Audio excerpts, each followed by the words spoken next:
My name is Marissa Langford, and I was 35 years old when I finally understood that my family had mistaken my silence for permission. On my wedding day, while other brides opened envelopes, heirloom jewelry, or at least something chosen with care, my family gave me a cracked mini coffee maker from my sister's old office break room. The plastic lid had a split down one side. The cord was wrapped with white tape. There was still a faded inventory sticker on the bottom that read Property of Sloan Realty Group, where my sister Tessa had worked before she decided real estate was beneath her. My mother, Elaine, smiled when my cousin Whitney handed it to me. "Practical," she said, as if practicality were love with a cheaper price tag. I thanked them. I actually thanked them. For 3 years, that little machine sat in the back of my pantry in our house in Portland, behind the rice cooker and a box of Christmas mugs I never used. I never brewed one cup with it. Some things are too small to throw away, because throwing them away means admitting how much they hurt. Then, on a Wednesday afternoon, while I was in my office at Street Bartholomew's reviewing staffing schedules for the surgical floor, my mother called. "Marissa," she said, using the soft voice she only used when she needed money. "Tessa is in trouble." By trouble, she meant my sister's ex-husband, Graham Pike, was threatening legal action over a condo investment that had collapsed. By help, she meant $7,800 wired within 48 hours. And by family, she meant me. "You handle hospital emergencies every day," Mom said. "You know how to stay calm."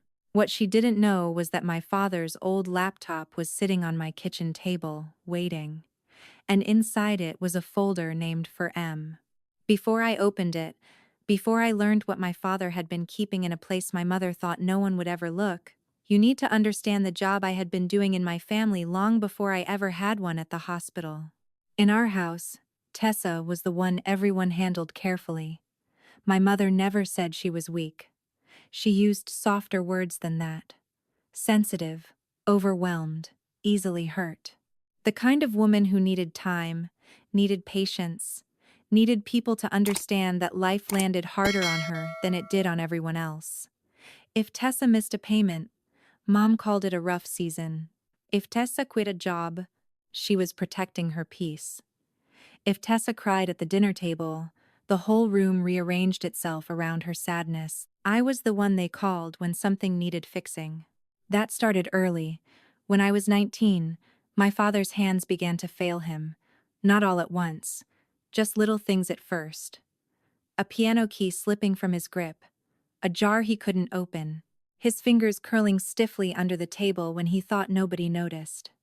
He had spent most of his life repairing pianos, carrying old benches through narrow doors, tightening strings until his knuckles swelled like knots in a rope. He never complained, which meant the rest of us were supposed to pretend nothing had changed. I noticed anyway. So I picked up evening shifts as a records clerk at Street Bartholomew's. Then weekend shifts. Then holidays. I took classes when I could pay for them and paused when the mortgage got tight. Sometimes I gave my mother grocery money in folded cash, and she would kiss my cheek and say, "You're such a blessing," like I had handed her flowers instead of part of my future. Tessa was still finding herself then. That was what everyone called it. Finding herself through new majors, new apartments, new boyfriends, new emergencies. I do not think she understood how much space the rest of us were making for her. That was part of the problem. When someone has been carried long enough, they start thinking the air itself is holding them up. By 28, I had finished my degree in healthcare administration at night. By 31, I was an operations manager for 2 departments at Street Bartholomew's, the person people came to when a schedule collapsed or a budget line didn't make sense. My mother loved telling people I was strong. She never once asked whether I wanted to be. Before the story begins, please subscribe to the channel to support me. I have a small question. If a poor person is scorned by the whole village, do you think that person should remain silent or stand up immediately? If you choose to remain silent and wait for the right opportunity, type 1. If you choose to resist immediately, type 2. Now, let's listen to this story. The first time I understood how expensive Tessa's fragility could become, I was standing in a dress shop in downtown Portland, holding the train of a gown, my mother said, made my sister look like she had finally gotten the life she deserved. Tessa was getting married at Lake Tahoe that September, at a resort with glass walls, white balconies, and a view of the water so polished it looked unreal. My mother carried a folder of quotes and invoices everywhere that summer. Photographer, florist, string trio, custom cocktail napkins. A brunch the next morning because, as she told my father, people are traveling, Calvin. We can't look cheap.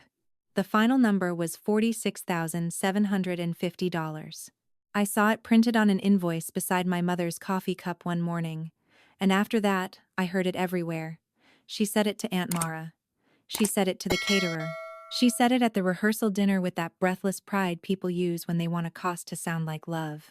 At the reception, my father stood near the edge of the dance floor in his dark suit, rubbing his thumb along the side of his index finger.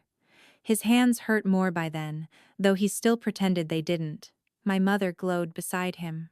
Tessa laughed under strings of warm lights, while Graham Pike spun her in a slow circle, and my parents watched her with a softness I had spent years trying not to want. 2 years later, Evan and I got married in the fellowship hall behind a small Methodist church. We had 52 guests, borrowed tablecloths, grocery store flowers, and a playlist Evan made himself because the DJ, quote, made me close my laptop and laugh. June showed up early with eucalyptus, safety pins, and the kind of calm that makes you believe a room can become beautiful if someone loves you enough to help. My father came early too. He didn't say much. He just found a wobbly dessert table, folded a piece of cardboard under one leg, and gave me a small nod when it stopped shaking. My mother came late. When Whitney placed the family gift on the card table, I already knew from the way she avoided my eyes that it had not been chosen with me in mind. She said my mother thought I would appreciate something practical. I smiled because guests were watching, because Evan's students were there, because I had been trained all my life to make disappointment quiet. But across the room, my father saw my face. At the time, I didn't know he had started keeping score. I should have remembered the promise before I remembered the gift. It happened a few months before Tessa's wedding, on a Sunday afternoon when my mother asked me to come over and help address invitations. Tessa was supposed to be there, but she had a headache, which meant the rest of us sat around the dining table tying ribbon around envelopes for people she barely knew. My mother had poured iced tea into tall glasses and spread the guest list in front of me like a blueprint. In the next room, my father was tuning an old upright piano for a church friend, close enough that the soft strike of each key drifted through the doorway. At some point, Mom caught me looking at the column of expenses written in her careful handwriting. "You're quiet," she said. "I'm just surprised how much it all costs." She put her pen down and reached across the table for my hand. My mother could be very convincing when she wanted to be tender. That was one of the hardest things about her. She was not cruel every minute of every day. If she had been, I might have understood her sooner. "Marissa," she said, squeezing my fingers, "I know Tessa needs more attention right now, but don't you ever think your father and I don't see you. When your day comes, we'll be fair to both our girls." The piano went silent in the next room. I believed her anyway. Not because the evidence supported it, but because children keep believing their mothers long after they should. Even adult children. Even women who manage hospital departments, negotiate vendor contracts, and know better than to sign anything without reading the fine print. I heard the word fair and built a little room inside myself for it. Then my wedding came. The family gift sat on the card table. My mother smiled for pictures, hugged me in front of guests, and left early because Tessa said the folding chairs were bothering her back. I waited for a check in the mail, then for a conversation, then for an apology that never arrived. That Christmas, I finally asked. We were in my mother's kitchen after dinner, just the two of us. She was rinsing plates. I was drying them, because even my questions came with chores attached.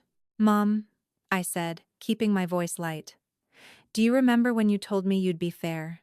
Her hands paused under the water. "You gave her a weekend people still talk about," I said. You gave me something nobody even bothered to wrap."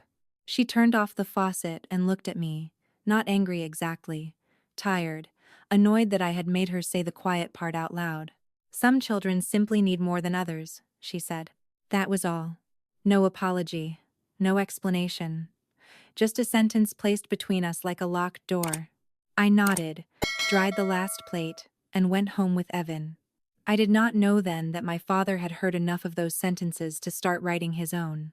My father died on a Thursday morning in October, 6 months before my mother called about Tessa's legal fees.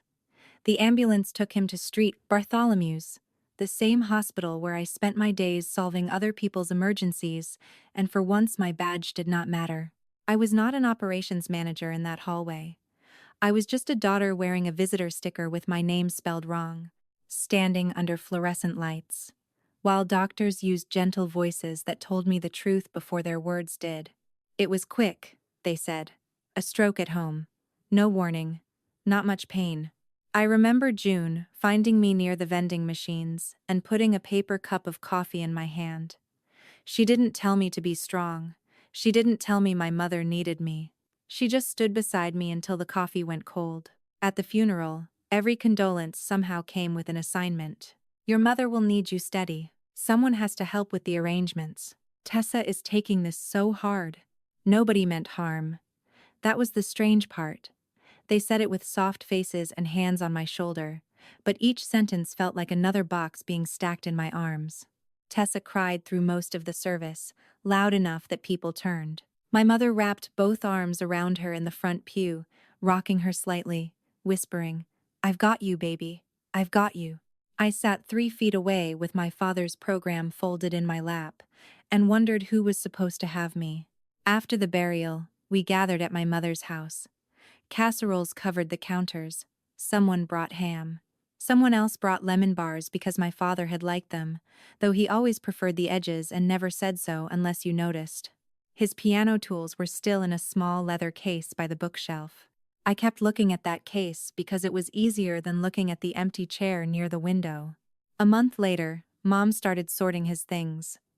Tessa took the upright piano, saying her rental felt too empty after Graham moved out. Aunt Mara asked for some of his handwritten sheet music. My mother kept his wedding ring, his personal papers, and the small locked box from his closet. On the dining table sat his old laptop, gray, heavy, scratched near the hinge. "Nobody needs that," Mom said, pushing it toward me. "You take it. You're good with computers." Aunt Mara looked at her then, sharp and quiet. I took the laptop home because nobody else wanted it. I didn't know it was the only thing in that house that still did. For months, the laptop stayed closed on the small desk in our guest room, half hidden under old insurance mail and a stack of hospital reports I kept meaning to shred.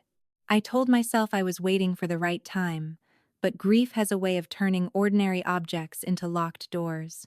Every time I passed it, I saw my father's hands on the keyboard, slow and careful, and I kept walking. By early April, Portland had settled into that gray, rain-soaked stretch of spring where everything looks tired, but nothing is allowed to stop. Street Bartholomew's was short-staffed again.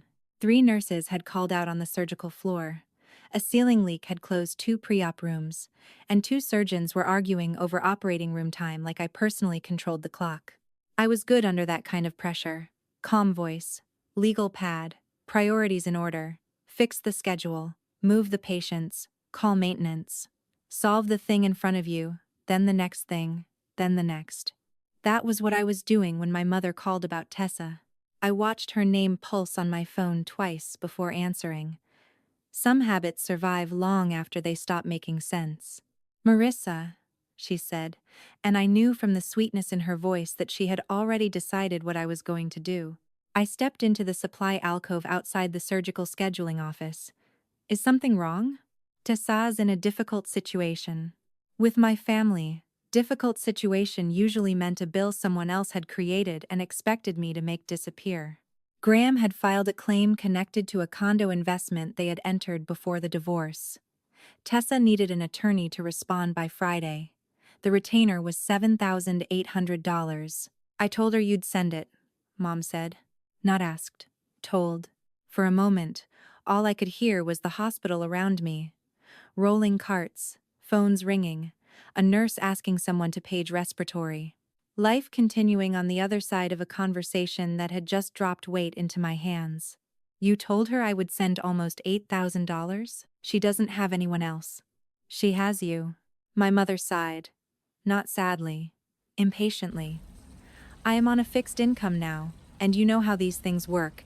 You handle emergencies all day. That doesn't make me an emergency fund. The silence that followed was cold enough to feel physical. Then she said, Marissa, don't be ugly. You're the only one in this family who knows how to stand on her own 2 feet. There it was again, the compliment with teeth. I looked through the glass wall at my office, at the schedules waiting for me, at the life I had built by never falling apart where anyone could see. I didn't say yes. But I didn't say no clearly enough either, and that was how I knew the old part of me was still reaching for the checkbook. That evening, I came home later than I meant to. Rain had soaked the shoulders of my coat between the driveway and the front door, and the house smelled faintly of lemon oil because Evan had cleaned the kitchen while I was gone. He was grading essays at the dining table, red pen in hand, glasses low on his nose. Your mom called again, he said. I closed my eyes for half a second. I know. He didn't ask if I was going to send the money. That was one of the reasons I loved him. Evan never tried to take my choices from me, even when he could see them hurting me. He only said, you don't have to prove you're good by letting people empty you out. I went upstairs without answering, because if I answered, I might have cried, and I was too tired to cry with dignity. In the guest room, the laptop was still waiting under its little pile of mail. I moved the envelopes aside and carried it down to the kitchen table. The machine was heavier than I expected, the kind of old Dell that seemed built to survive a house fire and resent you for asking. When I opened it, dust lifted from the keyboard in a soft gray breath. It asked for a password. For a moment, I almost laughed. Of course. One more locked door. Then I thought of my father at the upright piano when I was little, playing the same song whenever he wanted the house to feel less tense. Blue Moon. He played it badly on purpose sometimes, making me giggle when I was supposed to be asleep. I typed Blue Moon 1989. The screen opened. I sat very still. There was almost nothing on the desktop. A recycling bin, a shortcut to an old tax program, a photograph of the Oregon coast as the background, waves breaking under a gray sky. And near the upper left corner, by itself, was a folder named For M. Not Marissa. Not documents. Not family. For M. My hand hovered over the trackpad longer than it should have. I had spent months avoiding that laptop because I thought grief was inside it. I was not prepared for tenderness. Inside the folder were photographs I had never seen. Me in Navy scrubs at 19, standing beside the hospital loading dock with my first employee badge. Me asleep at the kitchen table over a healthcare economics textbook, a blanket over my shoulders. Me on the day I finished my degree, smiling too hard outside the auditorium because I had convinced myself nobody had come. But someone had. There was also a text file named read when ready.txt. I opened it first. The first line said, Marissa, I saw more than I knew how to say. I read that sentence 3 times before I could make myself continue. My father had written the way he spoke, plainly, without decoration, as if too much emotion might make the words less true. He said he had watched me become useful too young. He said he had heard things in that house that stayed with him after everyone else went to bed. He said my mother believed fairness was something you adjusted according to need, but he had begun to wonder who decided whose needs counted. Then came the line that made me close the file. There are papers Elaine may not want you to see. Ask her once before you look further. Give her the chance I should have demanded years ago. I sat back from the laptop. The rain tapped softly against the kitchen window. Evan had gone upstairs, leaving one lamp on for me, and the house felt too quiet for what I had just read. There are papers, not memories, not feelings, papers. I did not open the spreadsheet that night. I know that may sound strange. Any practical person would have clicked every file in that folder before standing up from the table. But some part of me still wanted my mother to be better than the evidence gathering in front of me. I wanted one clean answer from her mouth, before I let a dead man's laptop tell me the truth. So the next morning, before work, I drove to her house. The same silver-framed photograph from Tessa's Lake Tahoe wedding still sat on the living room shelf, angled toward the front door like it had been placed there to greet people before my mother did. Tessa in white.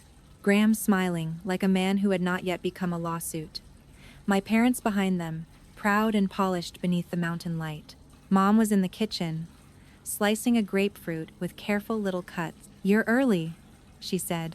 "I need to ask you something." She glanced at my face, and I saw it happen. Not fear exactly. Recognition, like she had been waiting for a sound in the walls, and had finally heard it. I sat down at the table. "After Dad died, did he leave any papers for me? Anything I should know about?" Her knife stopped halfway through the fruit. Only for a second. Then she kept cutting. "Your father saved everything," she said. "Old receipts, piano invoices, notes nobody could read.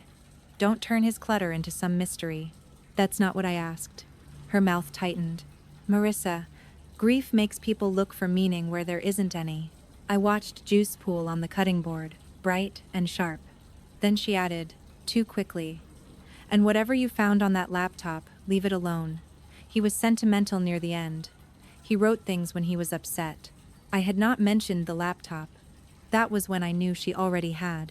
Subscribe to the channel if you enjoy thought-provoking stories. Do you believe that silence doesn't mean weakness? If so, comment 8. If you think silence is defeat, comment 9.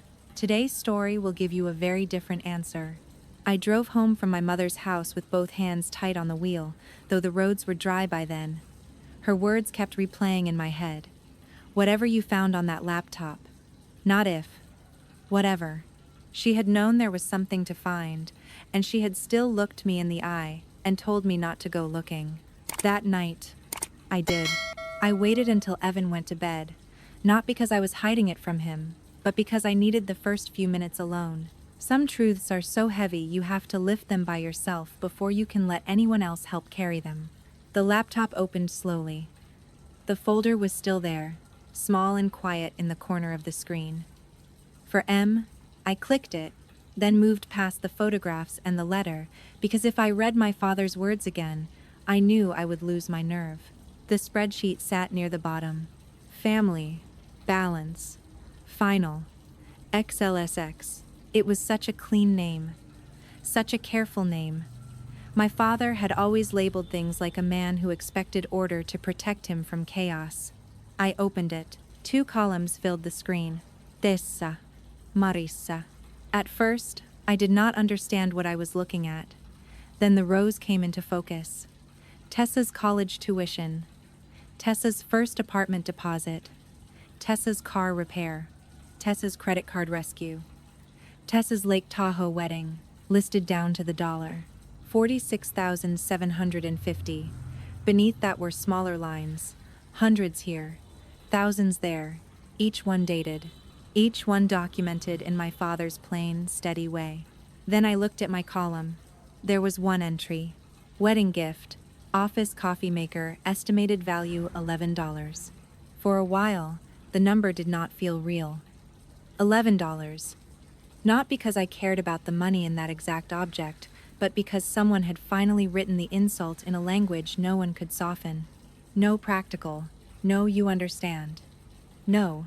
Tessa needed more. Just $11 beside my name, sitting in all that white space. At the bottom of the spreadsheet, below both totals, my father had typed a single sentence, for Marissa. Because strength should never be used as an excuse to give her nothing. Under it was one more line. Call Lyle Cranston, sealed will, Portland office. The next morning, I called before I could talk myself out of it. Lyle Cranston's receptionist put me on hold for less than a minute before his voice came through, older, careful, already expecting me. "Marissa Langford," he said. "Your father hoped you would call." By noon, I was sitting across from him while he placed a folder on the desk. Inside was my father's will, and my name was not missing from it. Mr. Cranston explained the will in a voice so careful it made the room feel steadier. My father had not been wealthy. He had not hidden a fortune in some secret account or bought land nobody knew about. What he had done was quieter than that, and somehow it broke my heart more. Over the years, he had set aside money from piano repairs, weekend restoration jobs, and rent from the narrow storage space behind his old shop. Not joint money, not anything my mother could claim as hers. His own separate account. $73,250. He wanted you to understand, Mr. Cranston said, sliding the document toward me, that this was not meant to settle every imbalance. He knew it couldn't. He said it was only meant to make the imbalance impossible to deny. Then he told me my mother had received a copy months earlier. I looked at the signature page until the letters blurred. Elaine had known. She had known when she pushed the laptop toward me. She had known when she told me not to dig. She had known when she asked me to send Tessa nearly $8,000. By the time I left his office, the grief had changed shape. It was no longer soft and heavy. It had edges. The call started that night. At first, Mom used the gentle voice. Tessa was scared. Tessa was embarrassed. Tessa didn't know how to ask me herself. Then, when I didn't offer, the softness thinned. Your father would hate seeing his daughters divided, she said. I almost answered, but stopped myself. My father had left a signed document because we were already divided. He had just been the only one honest enough to write it down. The next day, Whitney texted me a paragraph about compassion. By Friday, Aunt Mara called and said, carefully, that people were hearing things. Whitney had been telling relatives I was holding money over Tessa's head, that I had found some paperwork and suddenly thought I was better than everyone. I stood in the hospital parking garage reading that message while rainwater dripped from the concrete above me. For once, I did not defend myself. June found me later in the break room, staring at my phone. You look like you're deciding whether to carry a burning couch by yourself, she said. I handed her the phone. She read the messages without interrupting. Then she set it down and looked at me with the clean, tired honesty nurses get after years of watching families show themselves under pressure. Reliable is not the same as owned, Marissa. That night, I went home and printed everything. The spreadsheet, the letter, the will. I put them in a gray folder and wrote my name on the tab. For the first time, the truth was not inside me. It was on paper. The family meeting arrived disguised as brunch. My mother called it a remembrance gathering for my father, 6 months since we had buried him, as if grief kept office hours and required catering. She said everyone had been missing him. She said it would be good for us to be together. Then, at the end of the call, after the soft part had done its work, she added, and we need to talk about Tessa before this situation gets worse. There it was. The real invitation. I almost told her no. The word sat on my tongue, unfamiliar and heavy. But the gray folder was already on my dining table, and I understood something my mother did not. She was not inviting me into a conversation. She was building a room full of witnesses, so I said, I'll be there. Sunday morning, I dressed like I would for a difficult meeting at the hospital. Dark slacks, cream blouse, simple earrings, nothing emotional. Nothing that could be called dramatic later. Evan watched me slide the folder into my bag. Do you want me to come? He asked. I did. Of course I did. But some doors in a family have to be walked through by the person they were built to keep out. I need to do this myself, I said. He nodded and kissed my forehead. Then let the paper talk. My mother's house smelled like egg casserole, coffee, and the lemon furniture polish she used whenever she wanted people to think everything was under control. Cars lined the curb, more cars than a remembrance brunch needed. Aunt Mara's Subaru, Whitney's white SUV, Tessa's rental, Uncle Paul's truck. Even Graham Pike's black sedan sat at the end of the driveway, which told me exactly what kind of ambush this was going to be. Inside, the Lake Tahoe photograph had been moved back to the center shelf. Tessa sat on the sofa, with a tissue twisted in her fingers. Whitney stood near the fireplace with the tight little expression of someone who had already chosen a side and practiced her speech. Graham leaned against the doorway to the dining room, looking like a man who had been invited to confirm a debt. Aunt Mara sat in the corner, silent, watching everything. My mother waited until everyone had coffee. Then she set her cup down and folded her hands. "We're here because this family is in pain," she began, "and because Marissa seems to have forgotten that families do not turn away from each other when things get hard." Every face turned toward me. For once, I did not shrink under the weight of them. I placed the gray folder on the coffee table and rested my hand on top of it. "Before anyone decides what I've forgotten," I said, "I think everyone should see what Dad remembered." I opened the folder and took out the spreadsheet first. Not the will, not the letter, the numbers. My father had always believed you started with the thing nobody could argue with. I placed the pages on the coffee table and turned them so everyone could see the two columns. "Tessa," I said, touching the left side. "Marissa." My mother's face tightened. "This is not appropriate." "No," I said quietly. "What happened before this was not appropriate. This is just organized." Nobody laughed. I read the entries the way I would read a budget report at work. Tessa's wedding, Tessa's deposit, Tessa's credit cards, Tessa's repairs, Tessa's fresh starts. Line after line, year after year. All of it in my father's careful records. Then I pointed to my column. There was no speech I could have given that would have landed harder than that white space. Whitney looked down first. Graham shifted against the doorway. Tessa stared at the paper like it had been written in a language she was only now learning to read. "My wedding gift," I said, "was valued at $11. My mother stood. "Your father was upset when he made that. He didn't understand what your sister needed." I looked at her. He understood exactly what she received. Then I took out the will. The room changed. You could feel it. People can dismiss feelings. They can rewrite memories. But legal paper has a weight that gossip does not.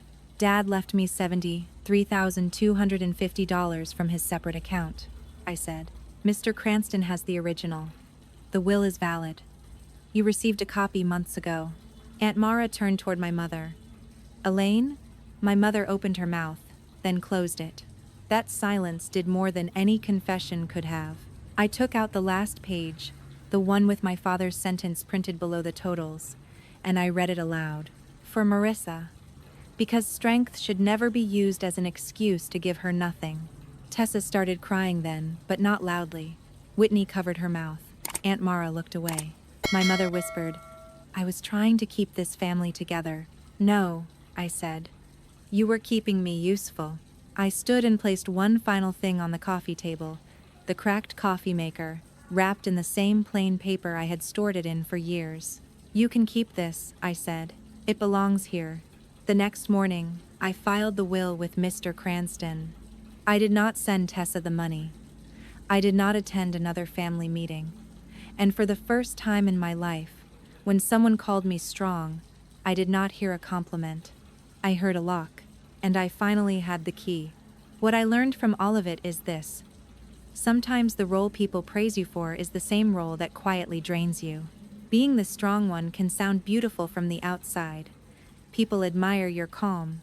They trust your judgment. They know you will answer the phone, find the money, fix the schedule, smooth over the awkward silence, and walk out of the room carrying pain nobody else wanted to touch. But strength is not supposed to make you invisible. It is not supposed to become a reason people stop showing up for you. Family should not be a place where one person is always rescued and another is always used. Love is not measured only in money, but money often reveals where attention has been going. Time reveals it too. So does who gets comfort and who gets responsibility. So does who is allowed to fall apart and who is expected to keep standing. Marissa's father could not undo every unfair year. He could not give back every moment she swallowed her hurt, every holiday she smiled through, every time she was called reliable when what she really needed was tenderness. But he did one powerful thing. He saw her. He wrote it down. He left proof that her pain had not been imagined. And sometimes, being seen by one honest person can begin to undo years of being overlooked by many. The lesson is not that every family wound ends with a document or a will. Most do not. The lesson is that you are allowed to question the role you were handed. You are allowed to stop paying for peace that only protects everyone else. You are allowed to set down the weight, even if people once applauded you for carrying it.